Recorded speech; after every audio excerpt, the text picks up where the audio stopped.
The spaceship USS Discovery moved slowly through the dark void around the Kepler 442 star system. Captain Jake Morrison stood on the bridge looking at the screens that showed strange energy readings coming from a small moon ahead of them. The readings made no sense to anyone on the ship. "Captain, we're getting closer to the source," said Lieutenant Alex Turner from his station. "The energy is definitely coming from beneath the surface of that moon." Jake nodded and walked over to the science station where Dr. Lisa Carter was studying the data.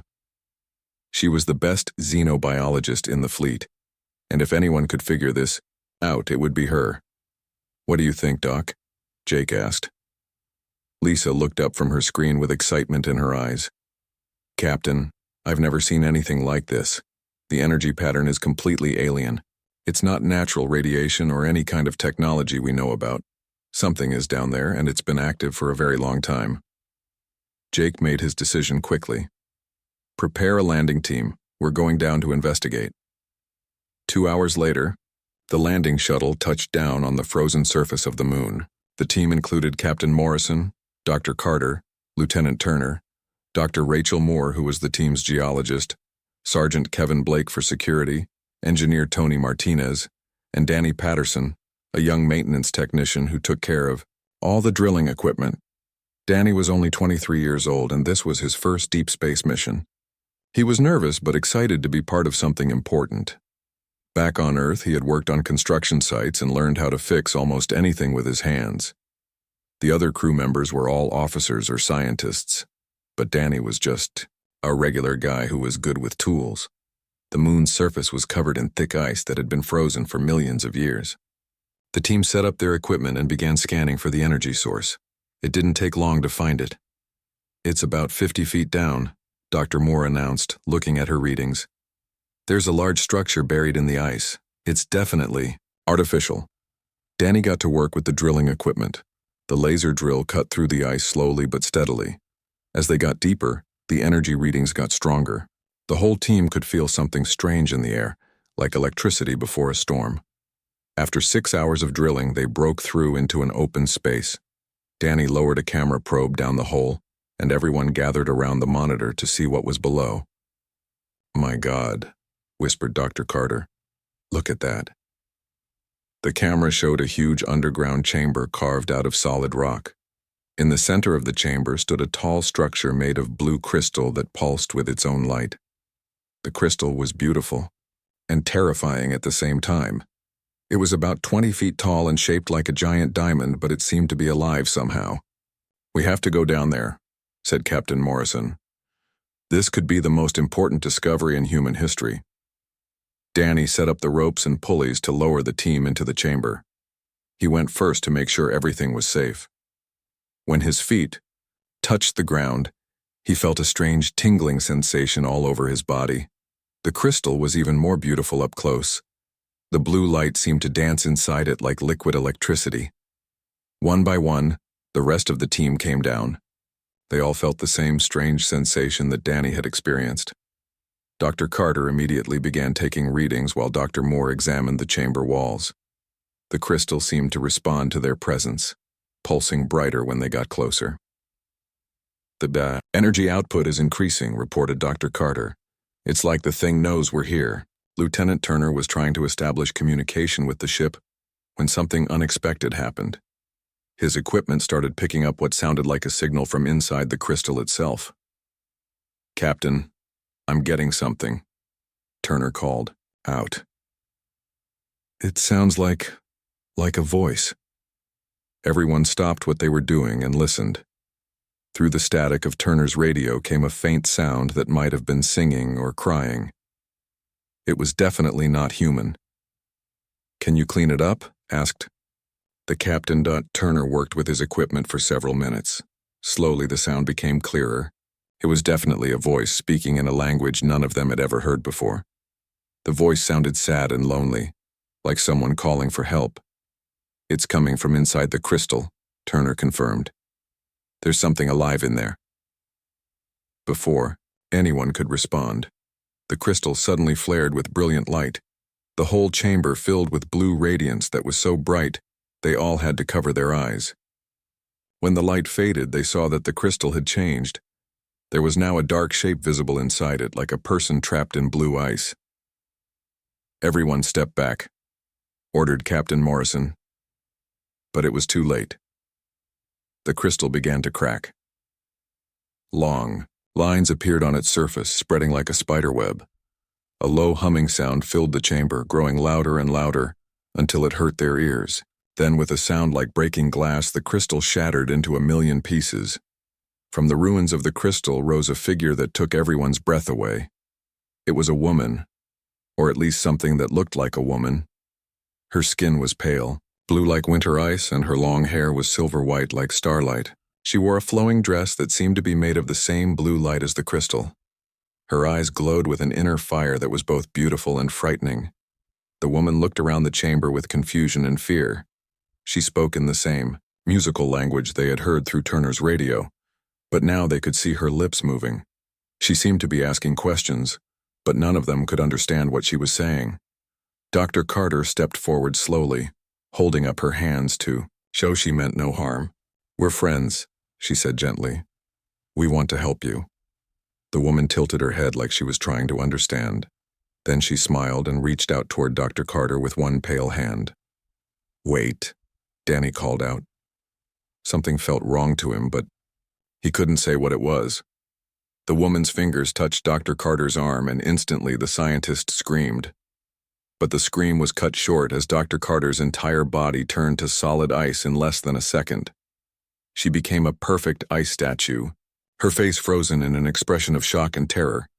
Everyone started shouting at once. Sergeant Blake raised his weapon, but before he could fire, the woman spun around with tears in her glowing eyes. She reached out toward Lieutenant Turner, who tried to run but wasn't fast enough. Her touch turned him to ice, just like Dr. Carter. "Stay back," screamed Captain Morrison. But the woman seemed panicked now. She stumbled toward Dr. Moore, who was pressed against the chamber wall with nowhere to go. Another touch. Another ice statue. Engineer Martinez tried to climb back up the rope to escape, but the woman moved faster than seemed possible. Her hand brushed his leg and he froze solid, hanging from the rope like a twisted ice sculpture. Now, only Captain Morrison, Sergeant Blake, and Danny were left alive. The woman stood in the center of the chamber, surrounded by the frozen bodies of their friends. She was crying now, silver tears running down her blue cheeks. She kept speaking in her musical language, and even though they couldn't understand the words, they could hear the sorrow and desperation in her voice. "She didn't mean to do it," Danny said quietly. "Look at her. She's as scared as we are." The woman heard his voice and turned toward him. For a moment, their eyes met across the chamber. Despite her alien appearance and the horrible thing that had just happened, Danny felt something like sympathy for her. She looked so alone and frightened. Slowly, the woman began walking toward him. Captain Morrison and Sergeant Blake backed away, but Danny stood his ground. He didn't know why, but he wasn't afraid anymore. Maybe it was because he could see the pain in her eyes, or maybe it was because he had always been the kind of person who helped others when they were in trouble. The woman stopped in front of Danny and looked up at him. She was smaller than he had thought, barely reaching his shoulder. Up close he could see that she was beautiful in an otherworldly way, but there was such sadness in her face that it broke his heart. She spoke to him in her musical language, and though he couldn't understand the words, he thought she might be apologizing. Then very slowly she reached out her hand toward him. Danny knew he was probably about to die, but he didn't move away. If this was how it ended, at least he would face it without running. The woman's pale fingers touched his bare arm. Nothing happened. Danny remained warm and alive. The woman's eyes went wide with surprise and hope. She pressed both her hands against his arms, then his face, then his chest. Still nothing happened. Danny stayed completely normal while the woman began to smile through her tears. For the first time in longer than she could remember, her touch had not brought death. She had found someone who could survive her curse. And in that moment, everything changed. Captain Morrison and Sergeant Blake stared in complete shock at what they had just seen. Danny was still alive, even though the strange blue woman had touched him with the same hands that had turned their friends into ice statues. The woman herself looked just as surprised as everyone else. "Danny, get away from her," Captain Morrison whispered, but Danny shook his head. "She's not trying to hurt me," Danny said softly. "Look at her face. She's as confused as we are." The woman was studying Danny's face with wonder in her glowing eyes.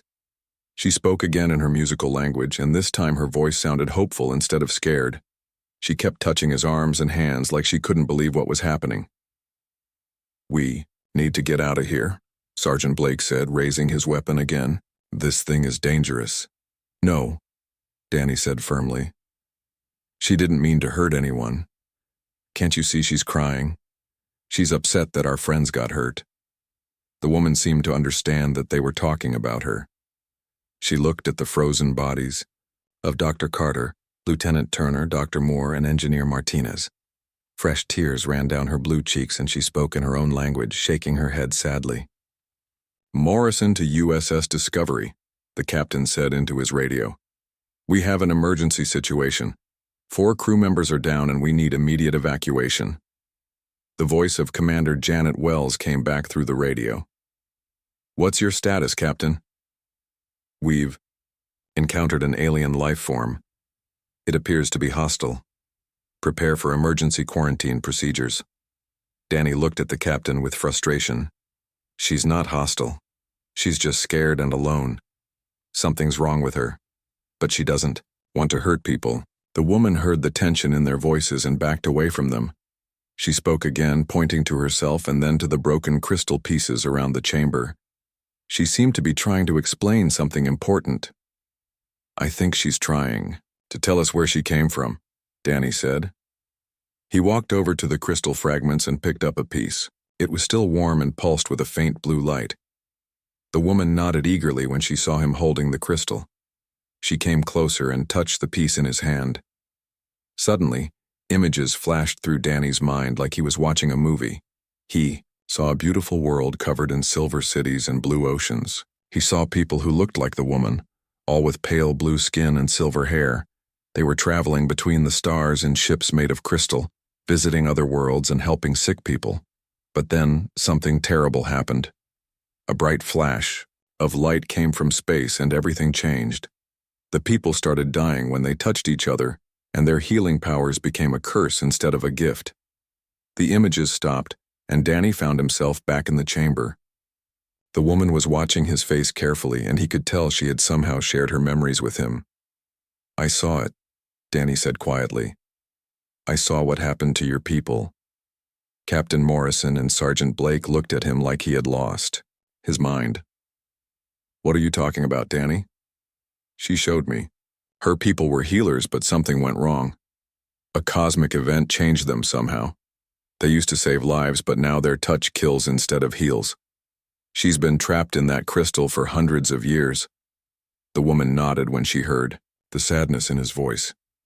She spoke again, and even though he couldn't understand her words, Danny could hear the loneliness and desperation. She had been alone for so long that she had almost forgotten what it was like to have someone to talk to. "Captain," came Commander Wells's voice over the radio. "We're picking up more energy readings from your location. What's happening down there?" "The situation is under control for now," Morrison replied. "But we need to discuss evacuation procedures." Danny looked at the captain with alarm. "You can't just leave her here. She's been alone for centuries. And our friends aren't dead. They're frozen. Maybe there's a way to help them." "Those people are ice statues, Danny. There's nothing we can do for them." But the woman had heard Danny's words and seemed to understand what he was saying. She walked over to Dr. Carter's frozen form and placed her hands on the ice. She concentrated hard, and for a moment the ice around Dr. Carter seemed to glow with the same blue light as the crystal had. "She's trying to undo it," Danny said with excitement. "She's trying to bring Dr. Carter back." The woman struggled for several minutes, but nothing happened. Dr. Carter remained frozen solid. The woman stepped back with frustration and sadness on her face. She spoke to Danny and shook her head. She can't reverse it, Danny realized. Whatever happened to her people, she lost the ability to heal. She can only freeze things now. Captain Morrison was getting impatient. "Danny, we need to leave. This is too dangerous." No, we can't leave her. And we can't leave our friends either. There has to be a way to fix this. The woman seemed to sense the argument between Danny and the captain. She walked over to Danny and took his hand in both of hers. Her skin was cold, but not unpleasantly so, like touching smooth stone that had been kept in a cool place. She looked into his eyes and spoke softly.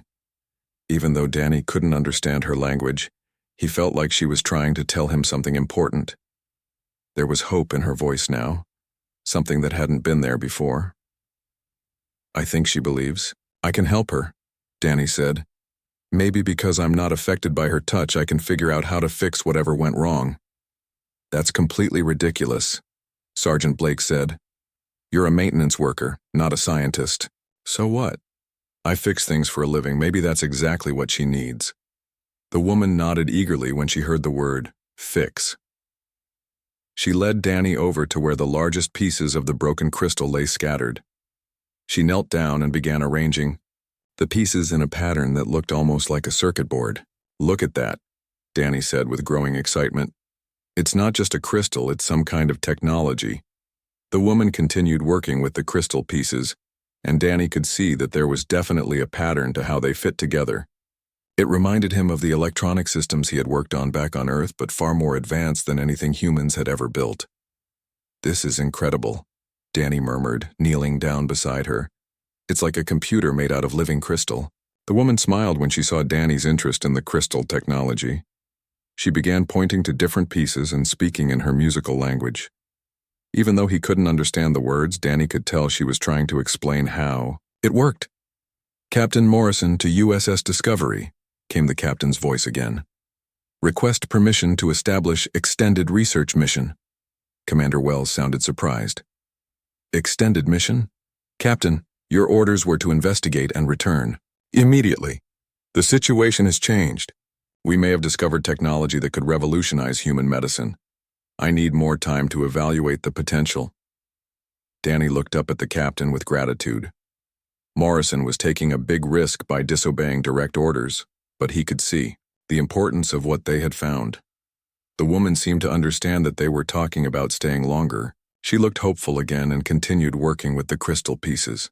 She kept glancing at Danny like she was waiting for him to understand something. As Danny watched her work, he began to see patterns in how she arranged the crystals.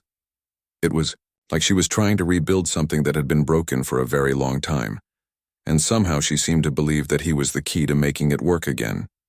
What's your name? Danny asked her, knowing she wouldn't understand but hoping she would get the idea. The woman looked at him curiously. Danny pointed to himself and said Danny several times. Then he pointed to her and waited. She seemed to understand what he was asking. She placed her hand on her chest and spoke a word that sounded like music itself. It was beautiful, but impossible for human vocal cords to pronounce properly.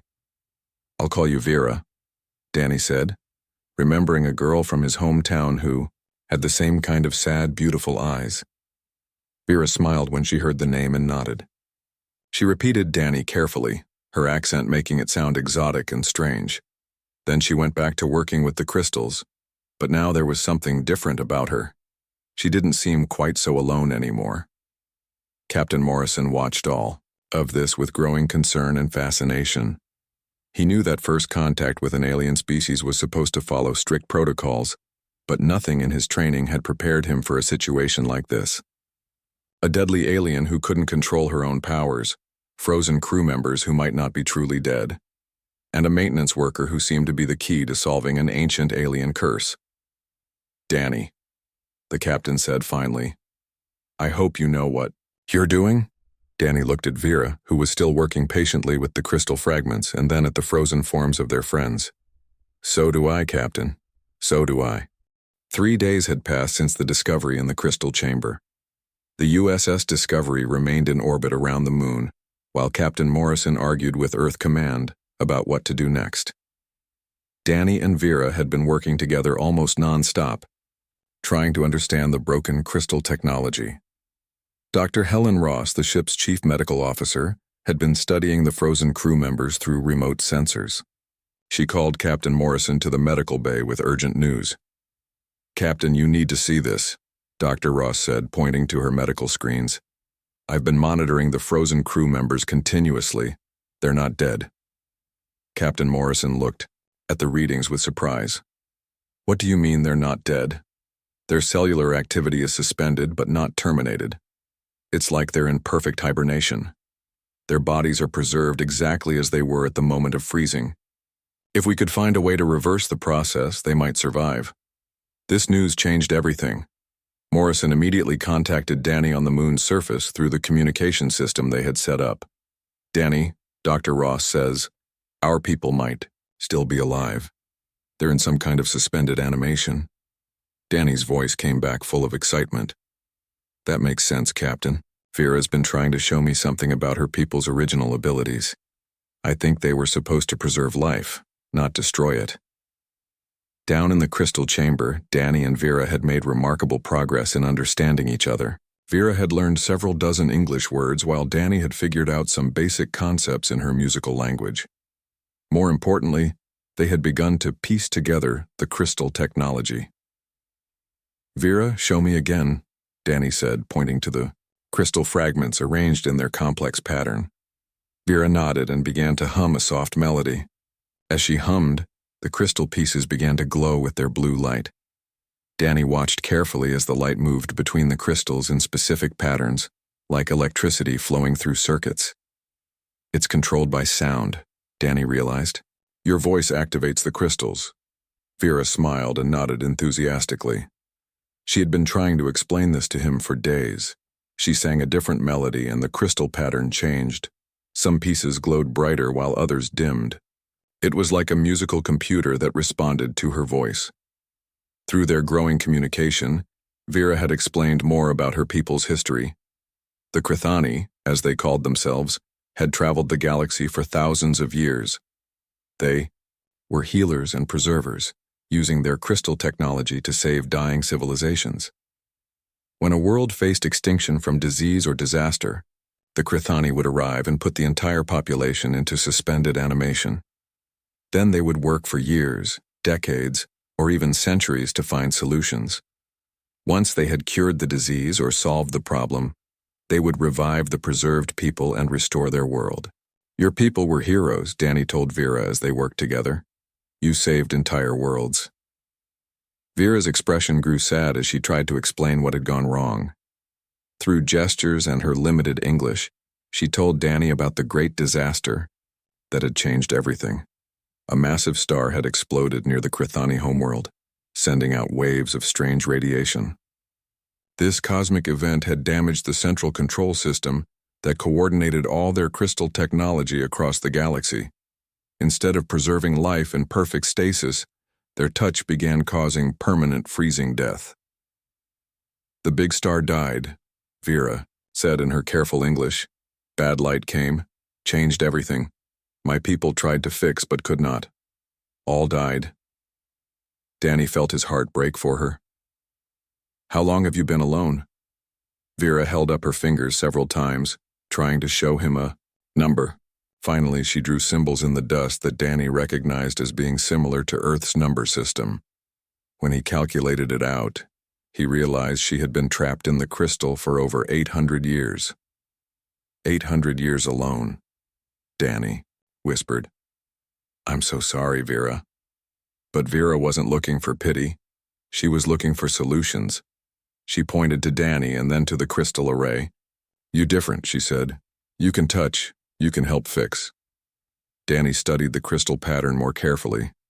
His background in electronics and mechanical systems was helping him understand how the alien technology worked. The crystals were like organic computer chips, but they operated on principles that human science didn't fully understand yet. "I think the problem is in the central processing unit," Danny explained to Vera, pointing to the largest crystal fragment. "This piece controls all the others, right?" Vera nodded eagerly. "Yes, heart crystal controls all. But heart crystal is broken." Danny examined the large crystal piece more closely. Unlike the others, this one had a dark crack running through its center. The crack seemed to pulse with its own rhythm, like a heartbeat. But the rhythm was wrong somehow. The radiation from the exploding star damaged this crystal. Danny realized. And because it controls all the others, the damage spread through your entire network. Vera's eyes lit up with hope. She had never been able to explain the problem so clearly before, even to her own people. Danny's different way of thinking about technology was helping her see solutions that had been impossible before. "Can we fix the heart crystal?" Danny asked. Vera looked uncertain. "My people tried many times, always failed, made worse." "But they were thinking like Crithani," Danny said with growing excitement. "What if we try thinking like humans?" Danny began sketching diagrams in the dust, showing Vera how human electronics worked. He explained about circuits and power flow, using simple drawings and the English words she had learned. Vera watched with fascination as Danny described human technology. Her people's crystal systems were organic and grown rather than built, and they had never considered the mechanical approaches that humans used. "Your people grew their technology," Danny said. "But we build ours. Maybe we can build a bridge between your broken crystal and human electronics." The idea was crazy, but it made sense to both of them. If they could create a hybrid system that combined human engineering with Crithani crystal technology, they might be able to bypass the damaged sections and restore the original healing functions. Meanwhile, back on the USS Discovery, Captain Morrison was facing increasing pressure from Earth Command to abandon the mission. "Captain Morrison," came the stern voice of Admiral Patricia Stone over the long-range communication system. "Your orders are to return immediately. The risk of contamination is too high." "Admiral, we may have discovered the most important medical breakthrough in human history," Morrison replied. "My crew members are still alive and we have a chance to save them while learning alien healing technology. The alien creature is too dangerous. Destroy the site and return to Earth immediately." Morrison looked at Dr. Ross, who shook her head firmly. "Captain, if there's any chance to save our people, we have to try. And the potential benefits of this technology could help millions of people across the galaxy." Morrison made a difficult decision. "Admiral, I'm requesting additional time to complete the mission. The situation has stabilized and we are making significant progress. Captain, that's a direct order. You will comply immediately or face court-martial." Morrison turned off the communication system and looked at his remaining crew. "I'm sorry, but I can't abandon our people or this opportunity. Anyone who wants to can take a shuttle back to Earth space. I won't order you to stay." Not a single crew member moved. They all believed in their captain and in the importance of what they were trying to accomplish. Down on the moon, Danny and Vera were unaware of the political drama happening above them. They were completely focused on their work with the crystals. Danny had begun connecting some of his electronic equipment to the crystal array, creating the first human Crithani hybrid technology system. "Try singing to it now," Danny suggested. Vera began to hum her soft melody. The crystals glowed as before, but now the light also flowed into Danny's electronic components. His equipment began displaying readings that made no sense according to human science, but Danny could see patterns in the data. "It's working," Danny said with excitement. "The crystals are communicating with our computers." For the first time, in 800 years, Vera felt real hope. She wasn't alone anymore, and she had found someone who could help her fix the terrible mistake that had destroyed her people. Together, they might be able to restore her healing touch and save the frozen humans. But they both knew that time was running out. Earth Command would not wait forever, and if they were forced to leave, Vera would be alone again and the frozen crew members would remain trapped forever. "We have to work faster," Danny said, looking at Vera with determination. "Can you teach me more about how the crystals connect to each other?" Vera nodded and began showing him the deeper secrets of Crithani technology. As they worked together, both of them felt something they hadn't expected to find in this terrible situation. They were becoming friends, partners in a mission that could change the future for both their species. The crystal chamber filled with blue light as they continued their work. And for the first time since the Great Disaster, there was real hope that the Crithani curse could be broken. 5 days had passed since Danny and Vera began their work together. The crystal chamber had been transformed into something that looked like a cross between an alien shrine and a human electronics workshop. Cables and wires connected Danny's equipment to the glowing crystal fragments. creating a web of technology that pulsed with blue light. Danny wiped sweat from his forehead as he adjusted another connection. He had been working almost without sleep, driven by the knowledge that their time was running out. Earth Command was sending another ship to force Captain Morrison to return, and it would arrive in less than 3 days. Try the harmony pattern. Again, Danny said to Vera, who stood ready beside the rebuilt crystal array. Vera began to sing a complex melody that Danny had helped her design. It combined traditional Crithani healing songs with mathematical frequencies that his human equipment could process. As her voice filled the chamber, the crystals responded with brilliant light that flowed through the hybrid system. Danny watched his computer screens carefully. For weeks he had been studying the patterns of energy that flowed through Vera's crystal technology. Slowly, he had begun to understand something that even the Crithani had never realized about their own abilities. "Stop singing," Danny said. Suddenly, Vera looked at him with concern, but she stopped her melody. "I think I know what's wrong," Danny announced with excitement. "It's not just the crystals that were damaged by the cosmic radiation. It's the connection between the crystals and your people's brain patterns." Vera tilted her head, trying to understand. Her English had improved greatly over the past week, but some concepts were still difficult. "Your people's minds work with the crystals," Danny explained, touching his own head and then pointing to the crystal array. "The radiation changed how your brains connect to the technology. That's why the healing touch became a killing touch." Vera's eyes went wide as she began to understand. Brain patterns changed, crystals confused, not know how to heal anymore. "Exactly," Danny said, "but my brain patterns are different from yours. Human brains work differently than Crithani brains. Maybe that's why your touch doesn't hurt me." Danny pulled up data on his computer screen showing the brainwave patterns he had been recording from both himself and Vera while they worked together. The patterns were completely different, but in some strange way they seemed to complement each other. "Look at this," Danny said, showing Vera the wave patterns. "When we work together, when you sing and I operate the equipment, our brain patterns create a harmony. They balance each other out." Vera studied the patterns with fascination. She had never seen her own thoughts displayed as visual data before. Human thoughts different, but good different. Make Crithani thoughts work better. "I think that's the key," Danny said with growing excitement. "We need to create a permanent connection between human brain patterns and your crystal technology. If we can do that, it might reset the whole system back to its original healing function." But Danny knew that what he was proposing was incredibly dangerous. Creating a permanent mental link with alien technology could kill him or drive him insane. There was no way to test it safely. "Danny, very dangerous," Vera said, seeming to read his thoughts. "Could hurt you, could kill you. I not want you to die."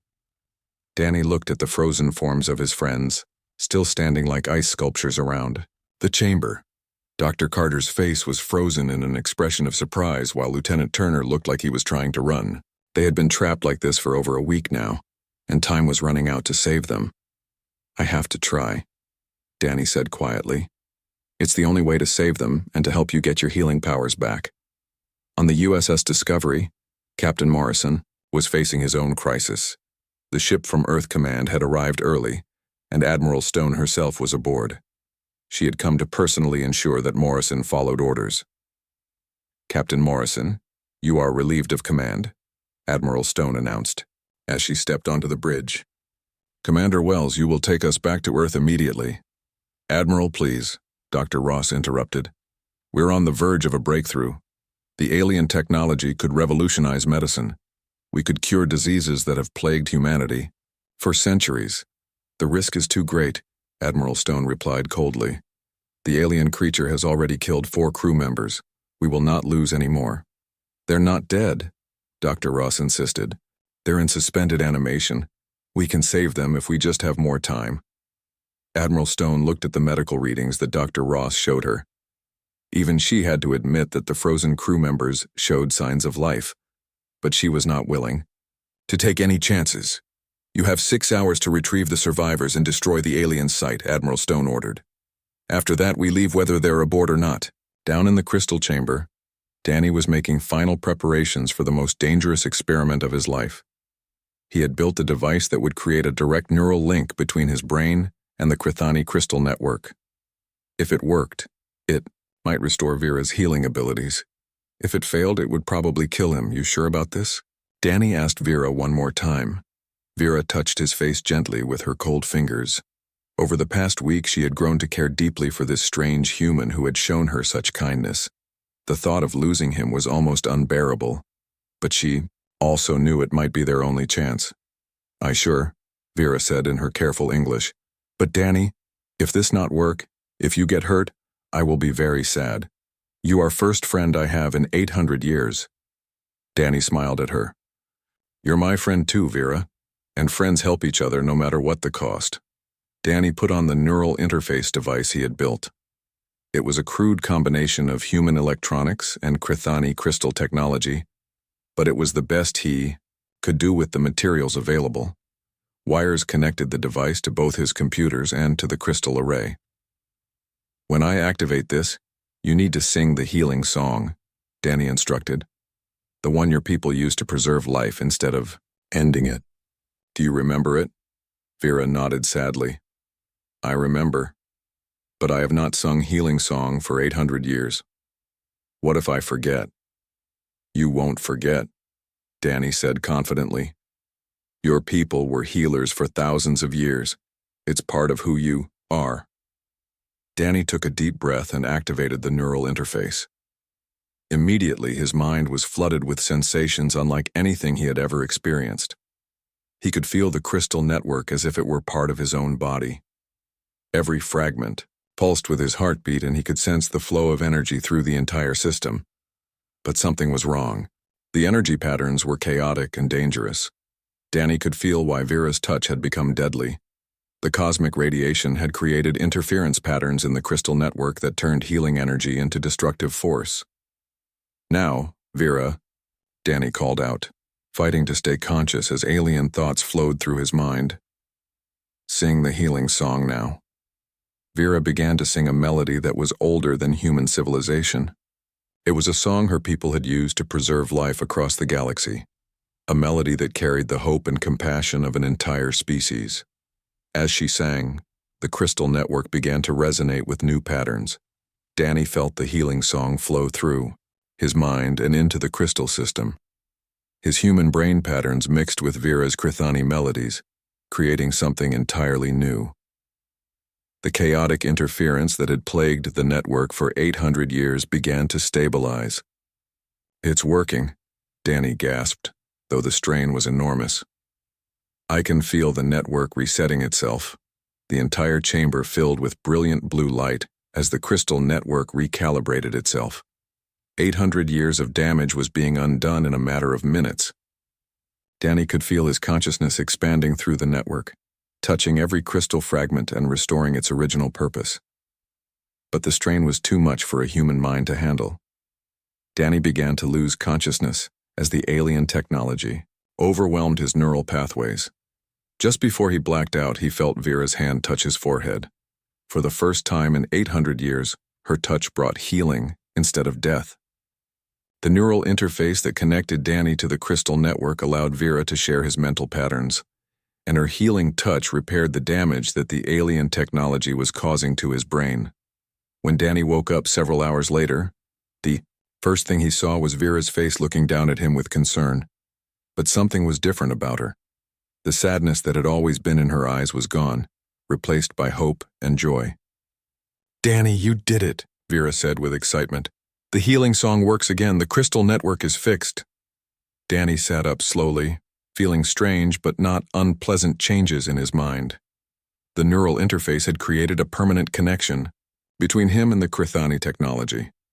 He could feel the crystal network like a sixth sense, and he knew that this connection would last for the rest of his life.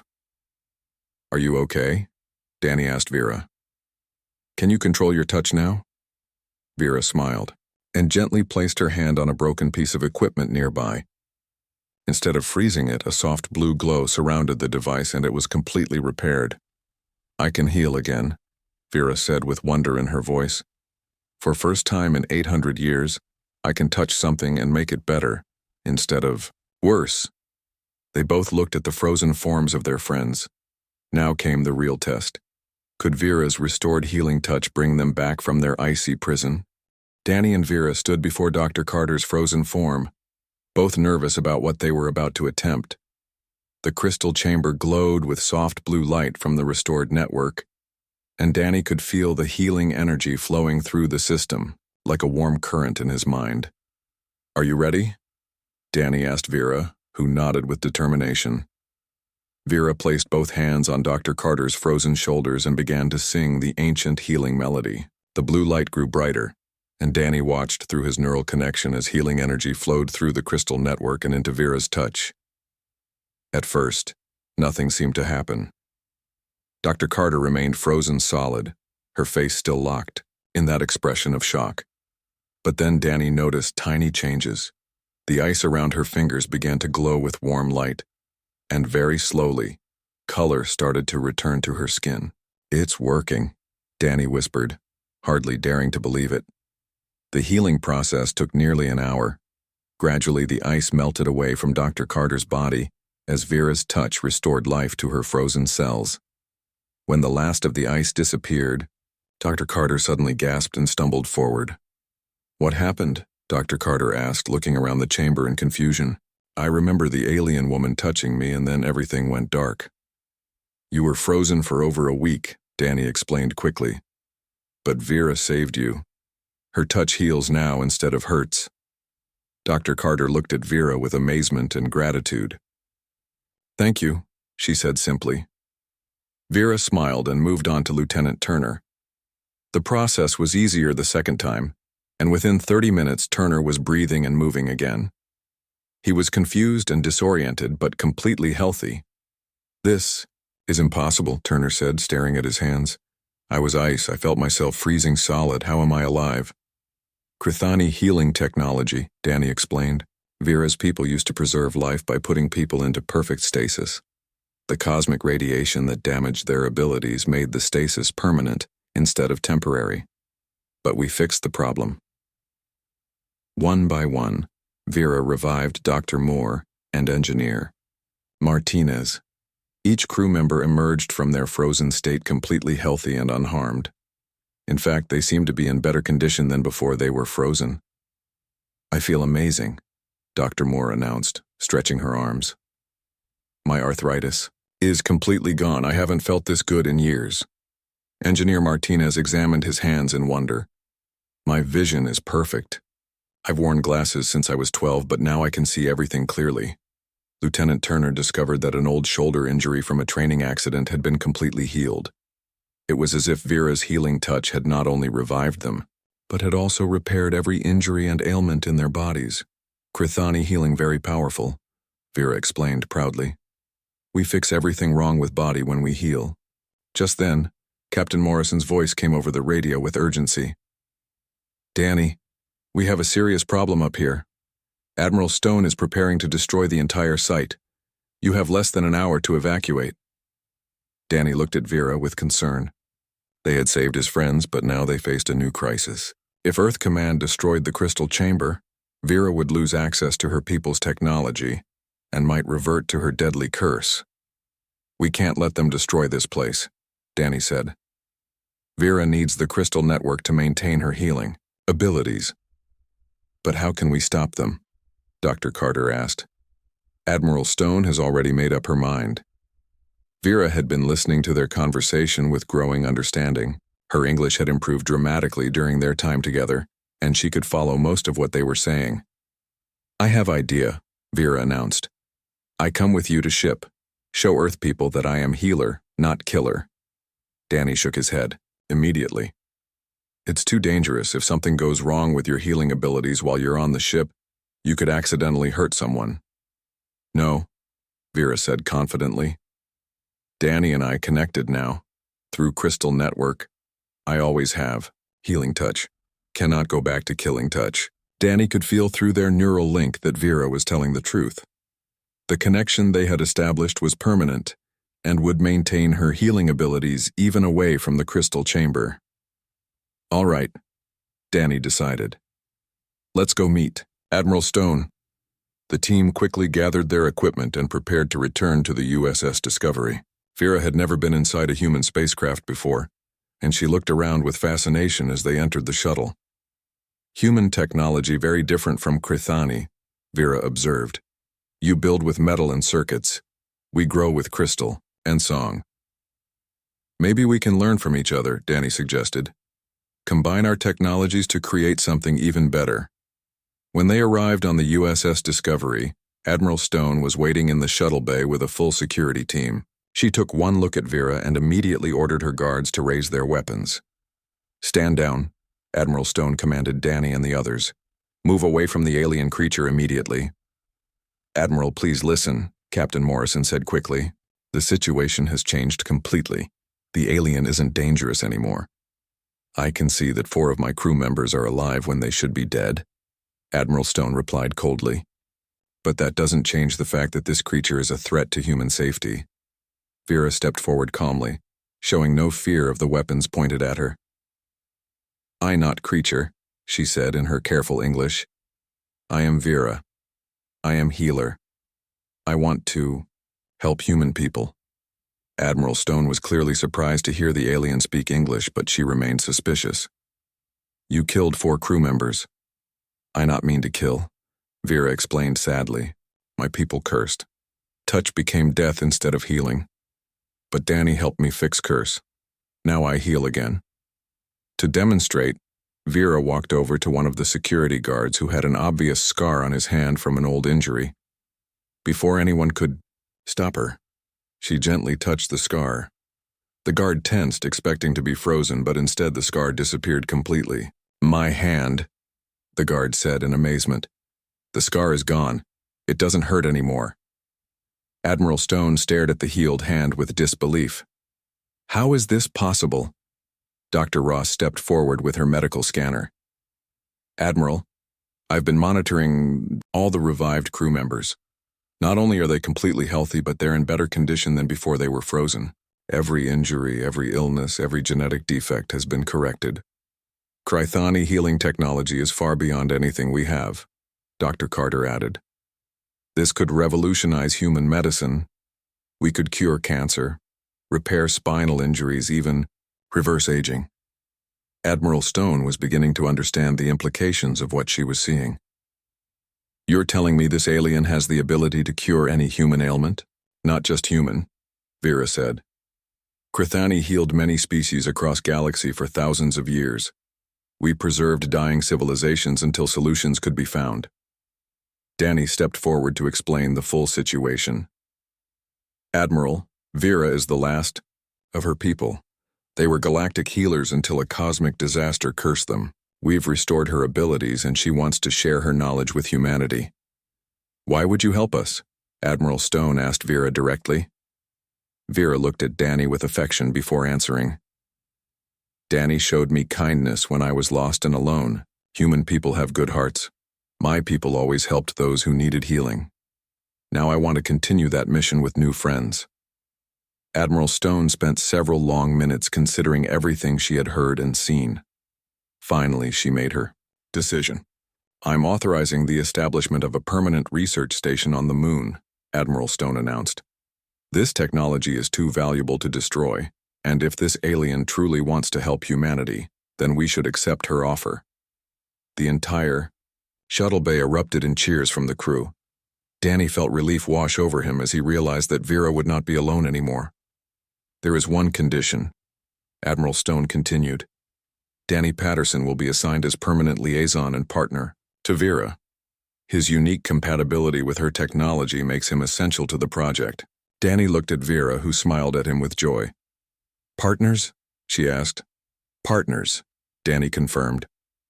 Over the following months, the research station on the moon grew into a major facility. Vera shared thousands of years of Krithani medical knowledge with human scientists, while Danny helped adapt alien healing techniques for human use. Together they began planning missions to other worlds where civilizations needed help. The Krithani had left detailed records of species across the galaxy that were facing extinction or suffering from incurable diseases. We will be galactic healers, Vera said, as she and Danny stood before a star map showing their first target destination, just like my people were long ago. But better, Danny added. Because we'll be doing it together. The first joint human Krathani medical mission launched 6 months later. Danny and Vera, along with a team of human doctors and scientists, traveled to a distant world where a plague was killing millions of people. Using Vera's healing abilities and Danny's innovative thinking, they saved the entire planet. It was the first of many worlds they would heal together, carrying on the ancient Krathani tradition of preserving life across the galaxy. Danny had started as a simple maintenance worker, but he had become something much more important. He was humanity's bridge to the stars, and together with Vera, he was helping to create a future where no species would face extinction alone. As their ship traveled toward their next mission, Vera placed her hand gently on Danny's shoulder.